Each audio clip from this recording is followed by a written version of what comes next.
சென்னை மாநில கல்லூரி வளாகத்தில் 21 கோடியே 60 லட்சம் ரூபாய் செலவில் கட்டப்பட்டு உள்ள சிறப்பு மாணவர் மற்றும் மாணவியர் விடுதி கட்டிடங்களை முதலமைச்சர் மு க ஸ்டாலின் இன்று திறந்து வைத்தார். இதில் துணை முதலமைச்சர் உதயநிதி ஸ்டாலின், அமைச்சர்கள் Ma Subramanian, P K Sekar Babu, Kovai Chezhiyan, mayor Priya உட்பட பலர் கலந்து கொண்டனர். வங்கதேசத்தில் சிறுபான்மை இந்துக்கள் மீது நடத்தப்படும் வன்முறை தாக்குதல்கள், சொத்துக்களை சூறையாடுதல் போன்ற சம்பவங்களுக்கு இந்தியா கண்டனம் தெரிவித்தது. இந்நிலையில் வங்கதேசத்தில் வாழும் இந்துக்களுக்கு பாதுகாப்பு வழங்கக் கோரி வங்கதேச இந்து உரிமை மீட்பு இயக்கம் சார்பில் எழும்பூர் ராஜரத்தினம் ஸ்டேடியம் அருகில் இன்று ஆர்ப்பாட்டம் நடந்தது. இந்த ஆர்ப்பாட்டத்தில் தமிழிசை சவுந்தரராஜன் உட்பட 100க்கும் மேற்பட்டவர்கள் கைது செய்யப்பட்டனர். உத்தரப்பிரதேச மாநிலத்தின் சம்பல் மாவட்டத்தில் ஏற்பட்ட கலவரத்தில் 5 பேர் உயிரிழந்தனர்.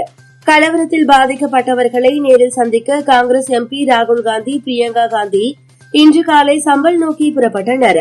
காவல்துறை அனுமதி அளிக்காத காரணத்தால் ராகுலும் பிரியங்காவும் பாதிக்கப்பட்டவர்களை சந்திக்க முடியாமல் டெல்லி திரும்பினர். பாராளுமன்றத்தில் ரயில்வே துறை சார்ந்த கேள்விகளுக்கு பதிலளித்த ரயில்வே துறை அமைச்சர் அஸ்வினி வைஷ்ணவ், ஒரு ரயில் டிக்கெட் 100 ரூபாய் என்றால் பயணிகளிடம் ரயில்வே நிர்வாகம் 54 ரூபாய் மட்டுமே வசூலிக்கிறது. மீதம் 46% தள்ளுபடி செய்யப்படுகிறது. அனைத்து வகுப்பு பயணிகளுக்கும் இந்திய ரயில்வே ஒவ்வொரு ஆண்டும் 56,993 கோடி மானியம் வழங்குகிறது என்றார்.